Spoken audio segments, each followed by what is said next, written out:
So I'll be honest, I debated making this an underrated animation for the longest time, but after scouring the internet for a good 2 minutes, it's obvious it is anything but underrated. And I know what you may be thinking, how in God's galoshes could I have ever considered anything to come out of the mind of Miyazaki to be underrated? Well, as far as Ghibli movies go, I originally thought that Nausicaa seemed to be one of the more slept-on films in the Miyazaki library, even with it being on Netflix. And don't get me wrong, even before it gained popularity, this film had quite the dedicated following, and I know many people who are a part of that following. But nowadays, Nausicaa seems to be just as appreciated as any other Miyazaki classic. And that's good, that's great, I like it. But even so, I still want to talk about it, cause I can do whatever the goddamn hell I want. My dick is bigger than yours. For the first ever feature film to come out of this studio, it was one hell of a powerful entrance. It may not be as visually polished as Howl's Moving Castle, nor as violent and surreal as Princess Mononoke, but this film is a no-holds-barred action-adventure fantasy, bursting with imagination, solid characterization, fascinating lore, and incredible world-building. This also happens to be my second favorite Miyazaki film, which, while I'm at it,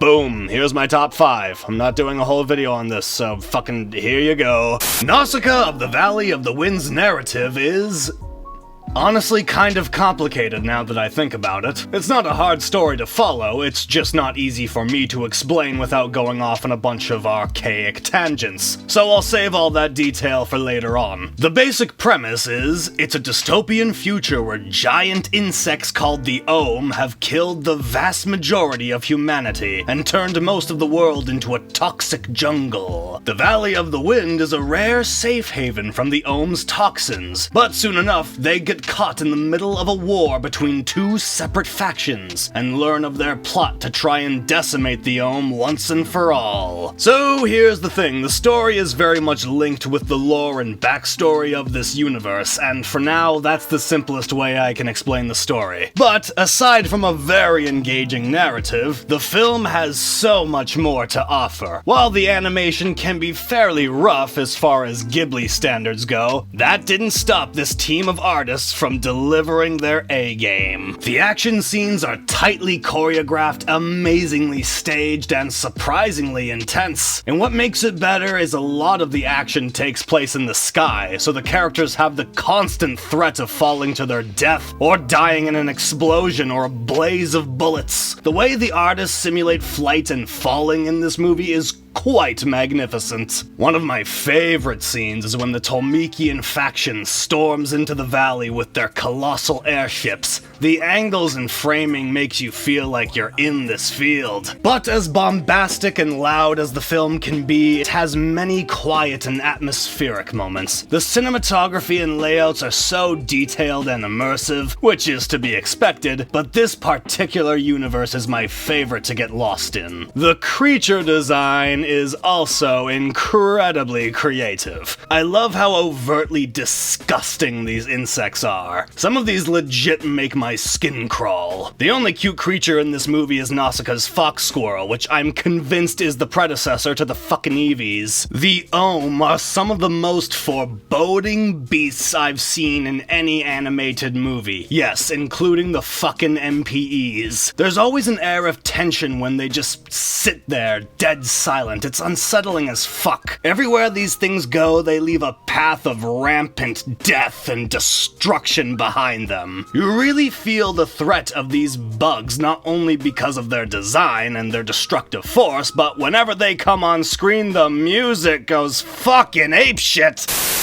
The indulgent 80s synth is one of my favorite things about this movie. It really separates it from the rest of the Ghibli movies. It does have some of that classic Ghibli piano musical flavor, but this is definitely the most unique OST of all the Ghibli films.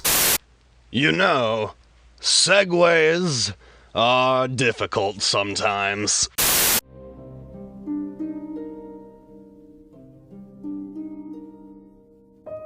1,000 years ago, a group of colossus called God Warriors incinerated the Earth in a cataclysmic event known as the 7 Days of Fire. These God Warriors were created by ancient beings who are kept enigmatic throughout the story. But they're literally just humans, like they're humans, look at they're humans. The warriors eventually broke down from a lack of power, and by the end of the ceramic era, most of them decomposed into the earth. From their ashes grew spores that, over the span of the millennium, created the toxic jungle, where many bizarre creatures reside, the most lethal being the Ohm, of course. 1,000 years later, in Nausicaa's time, she learns of a prophecy wherein a figure clad in blue surrounded by fields of gold will restore balance to the earth. Meanwhile, across the vast vacant deserts of the planet, ceramic and metal skeletons of God Warriors are a common sight across the landscape. However, a live God Warrior is discovered by the people of Pegite, a territorial city at odds with the Tolmekians. The ruthless Princess Kashana of the Tolmekian faction orders her army to invade Pegite to apprehend the God Warrior, along with the Princess of Pegite, and a newborn Ohm. Why? Well, Kashana was ordered by her father, the Vi Emperor.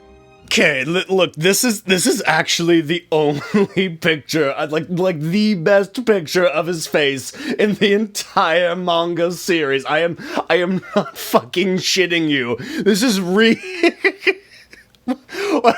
did Miyazaki just not give a shit?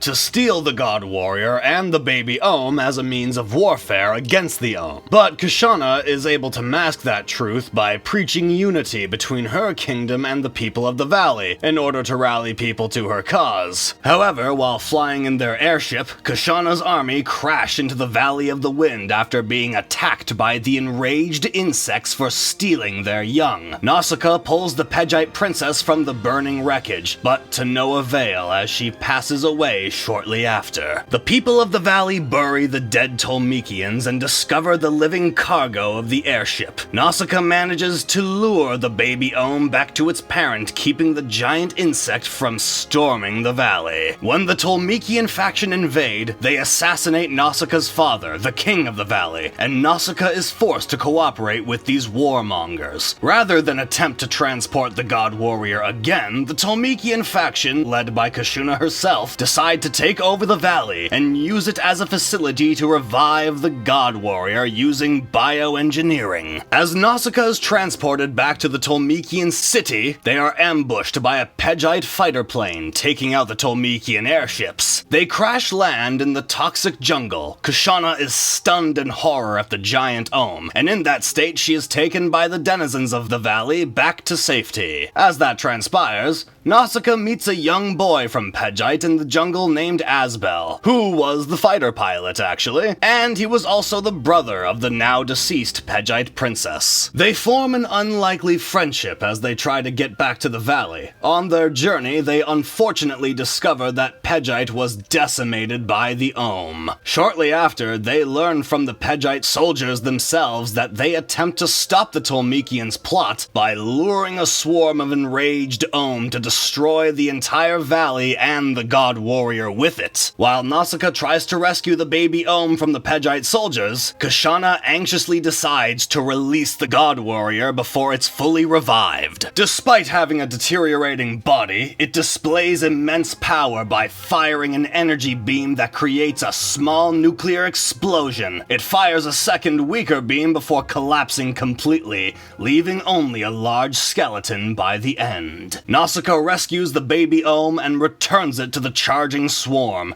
and sacrifices her life in the process. However, moments after the stampede calms down, she is revived by the giant insects for retrieving their young. She saved the valley from utter destruction and restored order to the earth once and for all. After 1,000 years, she appeared clad in blue in a field of gold. What I love most about this film is how the story and the lore are beautifully intertwined. Many stories seem anxious to fill in the audience with as much information about the backstory as possible, but in Nausicaa's narrative, you find out chunks of information about the lore that slowly puzzle piece their way together. The same applies to the immediate story details. It makes the history feel so concrete and thought out. And because this movie isn't constantly expositing information about the two warring factions or the toxic jungle or the Ohm, it lets you figure out the details for yourself, which adds to the immersive mystery of this universe. It also treats the audience like they have a brain, and that's something a lot of movies nowadays don't like doing for some reason.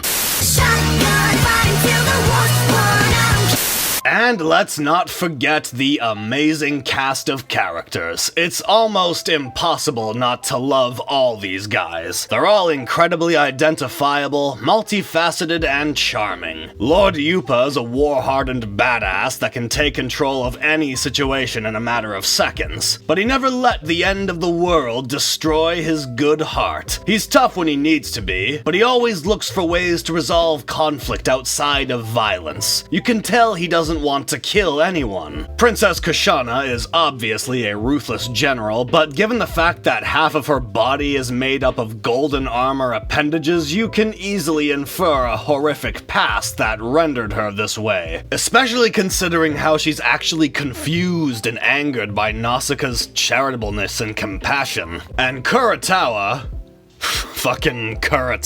Kushana's smug right-hand man, is the pure embodiment of the phrase, well shit. But I can't talk about this movie without talking about its title character. Nausicaa is a stalwart soul, tremendously agile when it comes to athletics, flight, and extremely focused and clear-minded when giving orders. She stands her ground as a protector of the valley and all of Earth's creatures, and she has so much empathy for all humans and creatures that it becomes a massive weakness for her. And that dilemma creates a very interesting conflict. She starts off way too trustworthy and caring for other people's situations and circumstances, only for her to get burned for it much later. And moving forward, she applies the knowledge that not everyone is as cooperative and friendly as they are in the valley. And as such, she learns to demonstrate brute force and assertion when needed. Desperate times call for desperate measures. But even though she learns to exercise more survivalist practices, she never once compromises her true pacifist ideals and her love for the Earth. She's even willing to die for that love if it means restoring balance to the planet. Nausicaa is a noble leader, one that stares fear and danger right in the face and suffers heavily for it. But her sheer willpower pulls her through these horrific traumas, no matter what it will cost her. She shows us that bravery isn't doing what's right because you're not afraid of anything, it's doing what's right despite being afraid. She wears her emotions on her sleeve and is very outspoken, and she knows how to use that to her advantage, inspiring others with her passion and having no problem letting others know the atrocities they're committing. She may be super acrobatic, perfect with animals, strategy, and leadership, but she's also naive and emotional, and reminds us that you can create immense change while still crying a lot. She's one of the strongest Ghibli protagonists ever because she's arguably the most passionate Ghibli protagonist. And the fact that she was their first protag is pretty fucking phenomenal. Like I said before, what a way to start your studio. Just burst open the doors with this like, hey-o, I'm here to eat ass and kick balls, and I'm all out of ass. Hey, don't mind me. I'm just padding out the runtime.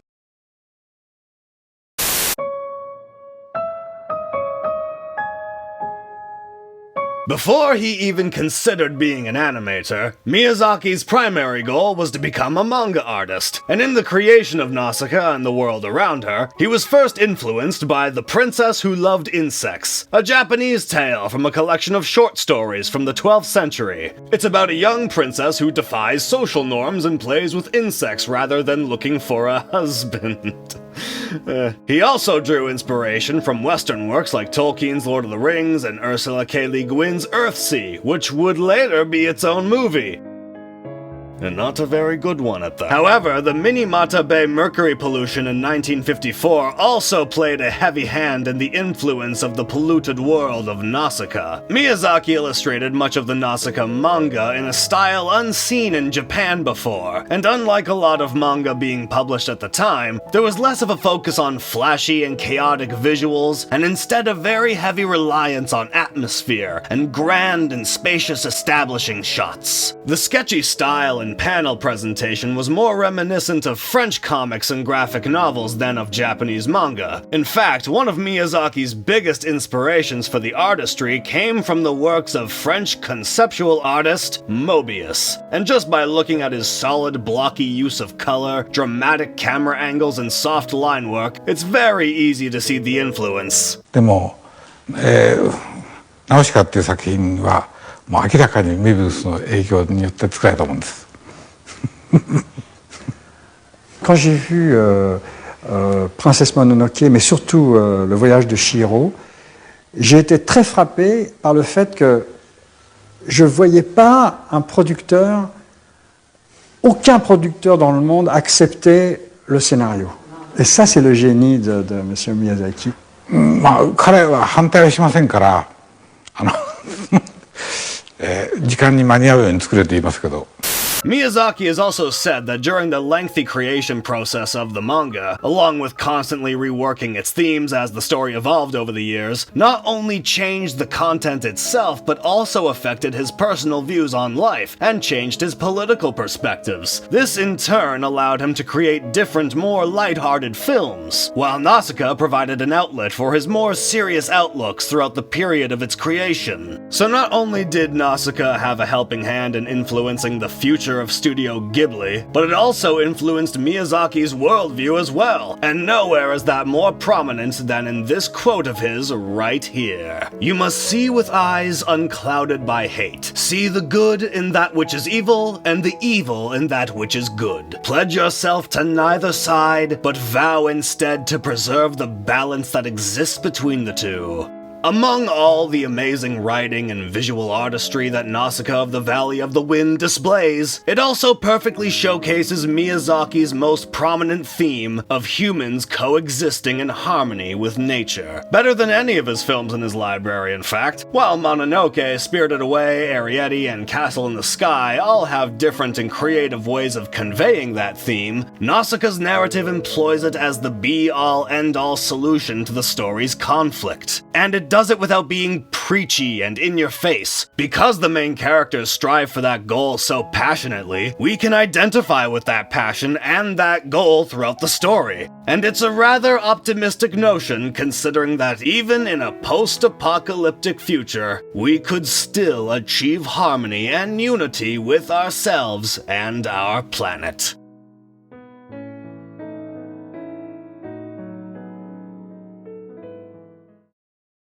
Thanks for watching.